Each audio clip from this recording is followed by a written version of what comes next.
Iran और Israel के बीच चल रहे जंग की वजह से पूरे मिडिल ईस्ट में तनाव बढ़ गया है। इस बीच डोनाल्ड ट्रंप कुछ बड़ा करने की तैयारी में है। ऐसा क्यों कहा जा रहा है वो भी समझते हैं। कनाडा में G20 समिट चल रहा है, लेकिन डोनाल्ड ट्रंप इस समिट को बीच में ही छोड़कर वापस अमेरिका लौट चुके हैं।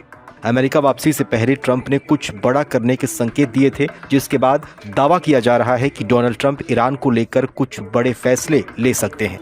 बीते कुछ दिनों में इजराइल ने ईरान पर जैसे हमले किए हैं, उसको देखते हुए ये बात तो साफ हो गई है कि नेतन्याहू का सीधा निशाना ईरान का न्यूक्लियर कार्यक्रम था।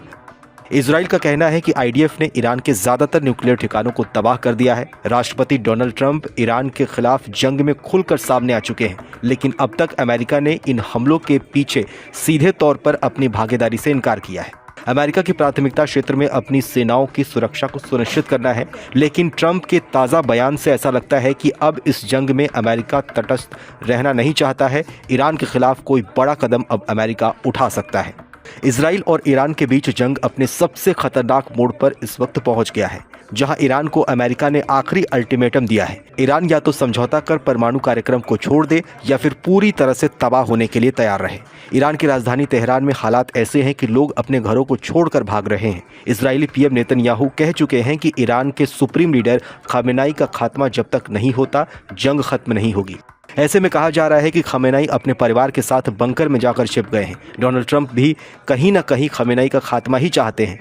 ऐसे में जानकारों की माने तो इजराइल का अगला निशाना खमेनाई ही होंगे। बीते हमलों में इजराइल ने ईरान के कई बड़े सैन्य लीडर्स को मार गिराया है। ईरान इंटरनेशनल की रिपोर्ट में दावा किया गया है कि इजराइल कभी भी खमेनाई को निशाना बना सकता है, लिहाजा खतरे को देखते हुए उन्हें अंडरग्राउंड बंकर में रखा गया है, जिसे दुश्मन की मिसाइलें भेद नहीं सकती हैं। ट्रंप ने कनाडा से रवाना होने से पहले पोस्ट कर कहा था कि ईरान को डील साइन कर लेनी चाहिए थी। मैंने कहा था डील साइन कर लो, लेकिन ये शर्मनाक है, इंसानी जान की बर्बादी है। ट्रंप ने 2-2 कहा था कि ईरान परमाणु हथियार नहीं बना सकता है। ऐसे में सवाल है कि आखिर अमेरिका और इजराइल ईरान को परमाणु हथियार बनाने से रोकना क्यों चाहते हैं।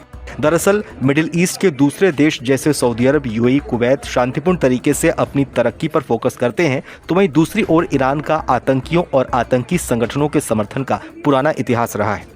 ईरान पर लंबे समय से आतंकी संगठनों को समर्थन देने और फंडिंग करने का आरोप लगता रहा है, जिसने वैश्विक और क्षेत्रीय सुरक्षा को प्रभावित किया है। ईरान की इस्लामिक रेवोल्यूशनरी गार्ड कॉर्प्स इन गतिविधियों का मुख्य केंद्र मानी जाती है। ईरान के प्रमुख आतंकवादी संगठनों में लेबनान का हिजबुल्लाह, गाजा में हमास और फिलिस्तीनी इस्लामिक जिहाद, यमन में हुती विद्रोही और इराकी शिया मिलिशिया शामिल हैं। इन समूहों को ईरान से हथियार, प्रशिक्षण और वित्तीय सहायता लगातार मिलती रहती है, जिसका उपयोग क्षेत्रीय अस्थिरता फैलाने में होता है। ऐसे में अगर ईरान के पास परमाणु हथियार आ जाते हैं तो ये कहीं न कहीं दुनिया के लिए एक बड़े खतरे का संकेत होंगे।